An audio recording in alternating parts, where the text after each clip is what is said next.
Just on the precipice of all this winter weather, there's another threat on top of all that, a salt shortage that has some local contractors worried that people could get hurt and they could face legal trouble. Action News reporter Brian Abel live in Commerce Township tonight.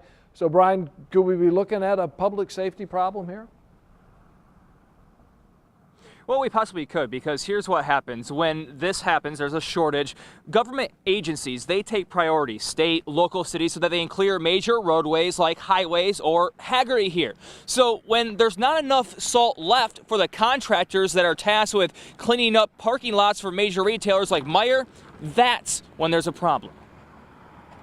Thousands of guys just like me in Metro Detroit that are scrambling right now to do everything in their power to get salt. Contractors like Rob Davis are caught between a salt rock and a hard place. He paid for a season's supply of salt months ago. I've only used 30% of what I paid for, 40% of what I paid for. What happened to the rest of it?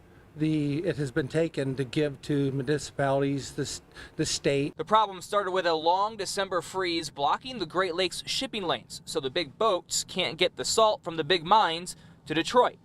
If it does come, public safety takes precedence, so local and state agencies tasked with clearing the cold concrete of highways and roadways get the salt first, leaving contractors empty-handed, according to salt distributor Kevin Main, who has only about 50 to 20% of the salt he'd like for this weekend's snow. Contractors who thought that they had material on contract and reserved and deposited on, all that's been gone. It's all vanished. We're talking about like business parking lots, sidewalks that are not city sidewalks, things like that. The commercial market includes all the big box stores, some schools. My job is to protect my customers, so I'm doing all kinds of stuff. I'm going to liquid, I'm going to brine. And Davis says he's forking up extra cash to go out of state to try and find any salt to replace what he reserved at double or triple the original price. And in addition to it, now I'm going to probably have more lawsuits because people are going to slip and fall because we can't service it the way we really need to. We can only scrape so much,